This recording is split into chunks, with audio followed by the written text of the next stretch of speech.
while, hasn't it? You know what I want? Welcome back to another crazy high thoughts. Fuck, man, it's been a wild ride since I've last made one of these videos. My God, look, check this out. I know this feeling, dude. Check this out. I know this feeling so much. Donna, you whore, you got me fired. Look, you're the one who got me fired first. Well, I am so mad. I'm gonna make out with Fez. Well, if you're gonna make out with Fez, then so am I.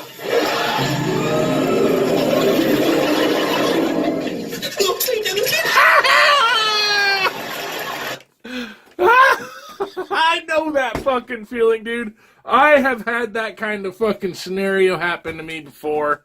Oh my God. For real. What's up, dudes? Hey, you know what? I was sitting here thinking to myself, I was watching this show. It's called The Rookie. A TV show. It's about a guy that becomes a cop in his 40s. But I was thinking, holy fuck, man. The freedom, man. The freedom that jail must offer or prison must offer. I mean, oh my God. But I'll let you guys know. I've been to prison, and this was in Nevada. But, you know what, dude? I was thinking back on it, and I didn't have a horrible experience. Don't get me wrong. I do not want to go back there ever. Man, you didn't have to worry about fucking paying your bills, if you're going to make the rent, where you're going to get your next meal from. You were just guaranteed, you were guaranteed 3 meals a day, fucking, you're even guaranteed to have some sort of entertainment like TV, because even if you didn't have a TV, someone else would, and it's not terribly hard to make friends in prison, surprisingly.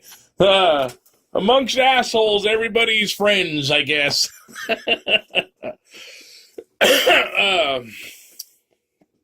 As long as you stay within your own color wheel, apparently that's a key thing.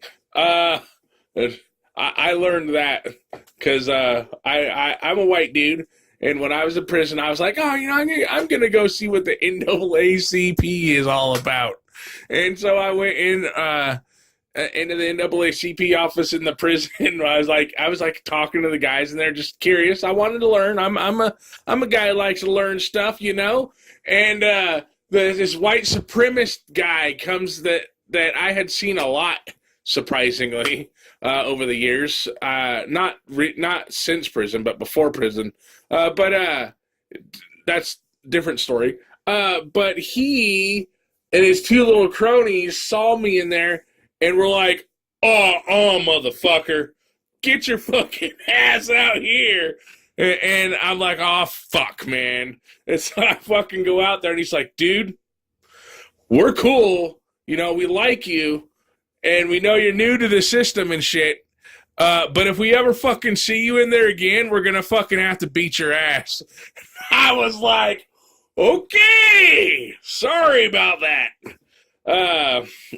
I'm sure I could have taken the one guy that I'm referring to, but I wouldn't be able to take him plus his cronies, because the white supremacists are never just exactly, it's not a one-on-one fight, okay? And what I mean is even if I was to win a fight against that one guy, that doesn't mean that someone else isn't going to come after me later, and that's what I'm not going to fuck with. That's just fucking smart. But anyways, fuck, I gotta do my job. I'm back. All right, guys, I'm back. I also was going to share another story about prison, where one time I was crap. Give me a second. All right, so I had a group of guys come up to me that I knew. The same group, actually, now that I think about it. And they were trying to get me to beat up a guy with them. To like do a whole lock in the sock shit, beat him up because he was apparently a snitch or something like that. I don't fucking know.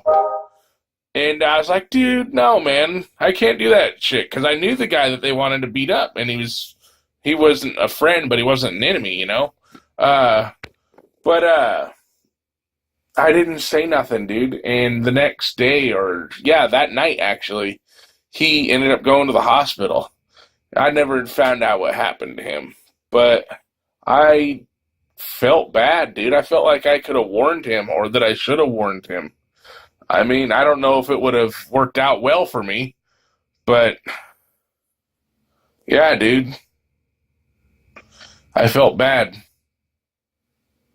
Another time I had the cops try and make me into a snitch. The COs,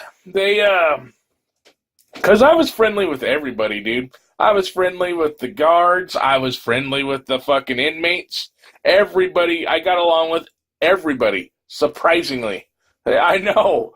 And the guards tried to get me to become a snitch for them one time. They called me to the office, and they were like making offers to me and saying that they could help me out and do stuff for me and make things a little easier because I was their indigent, meaning I had no family to put money on my books or friends. And I was like, dude, you know I can't do that. Are you trying to get me killed? And I fucking walked away. Well, no, I think they said that they understand, they had to try, and then I walked away.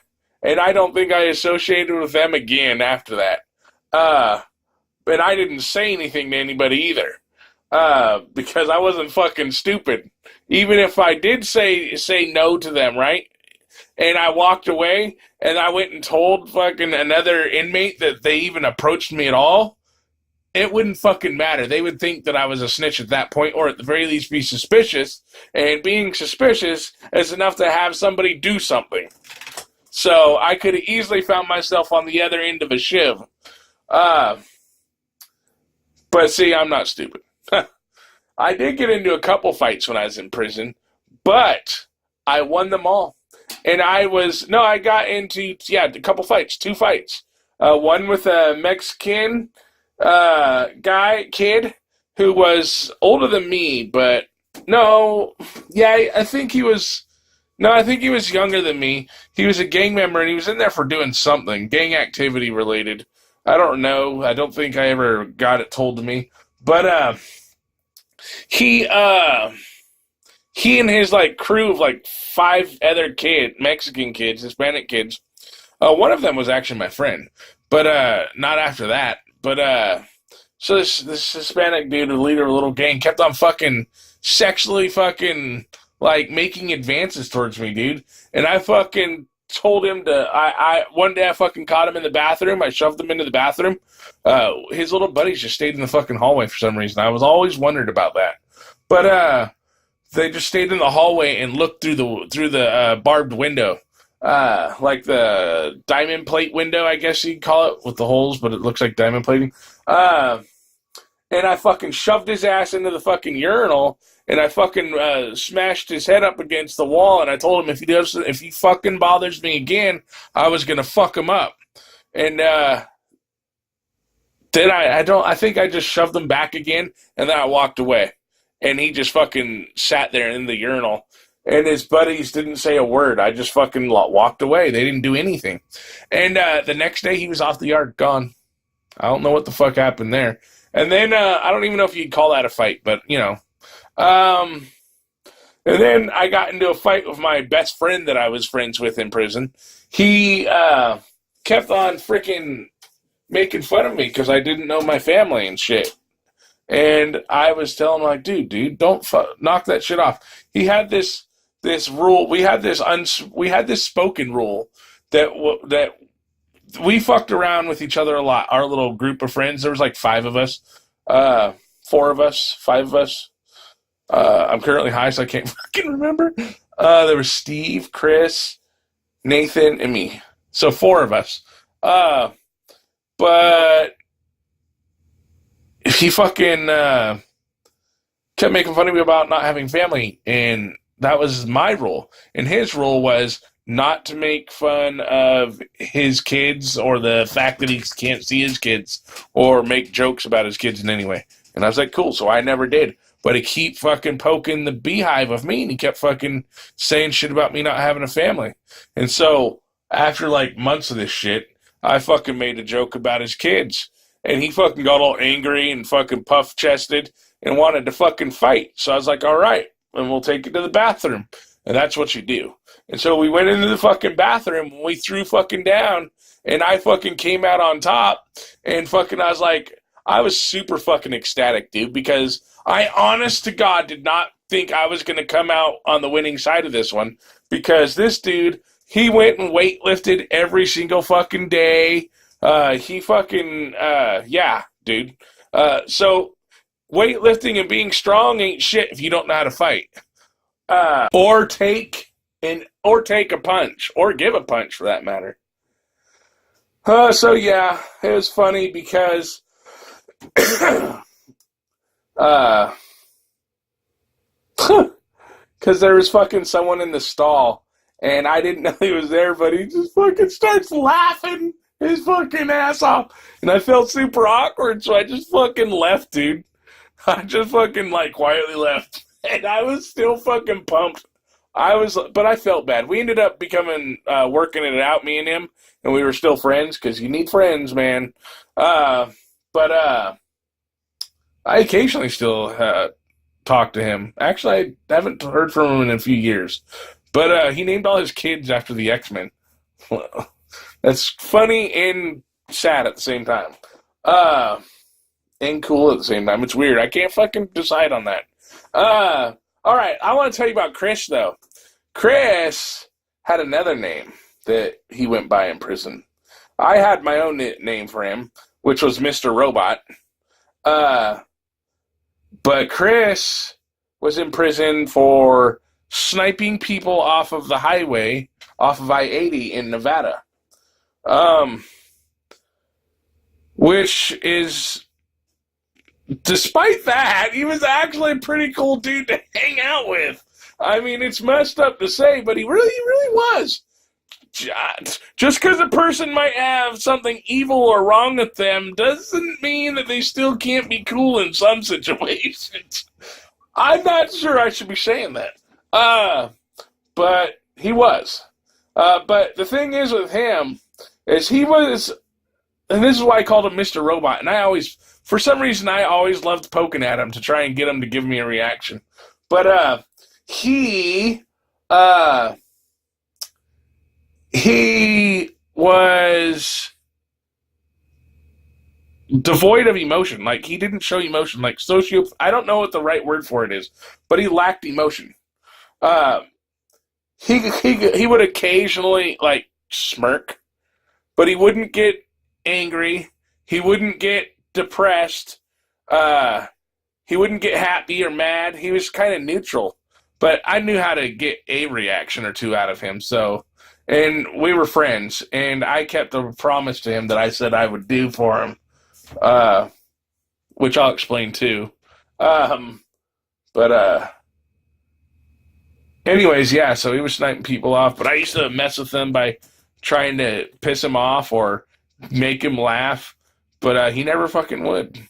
But except for once, I think, but I don't remember what it was. But anyways, yeah, he shot people off of I-80.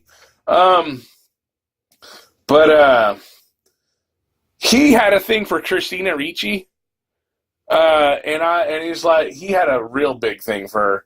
And I was like, dude, I'll send you porn pics when we get out, or when I get out. And he's like, no, you won't. Everyone says they'll do that, but you won't. And I said, bro, I promise you I'll do it. I know what it's like to be stuck in here. I know what it's like to be stuck in prison. I'll send you some fucking porn pics of Christina Ricci. So when I got out, I sent him some porn pics. But unfortunately, that was many years ago. And I recently, I think last year, found out that he actually died in prison. He was killed. I don't remember how he died. It didn't say. But he died. That was kind of a bummer. But I mean, I don't know. I don't know how to feel about it. It's someone I knew that died that I got along with. So I mean, even though he's a bad person, you don't know. He may have changed, but he might not have. So I mean, I don't know. It's weird. Only other friend I had in prison, he was a pretty cool dude too, and he's the only one that I've actually stayed in contact with. In fact, I was just talking to him a couple days ago through Facebook. He wanted some access to one of my servers, but his name was Steve. He was my nerd friend. So he was my comic books and Wolverine guy friend, and he was guy friend. No, it wasn't like that.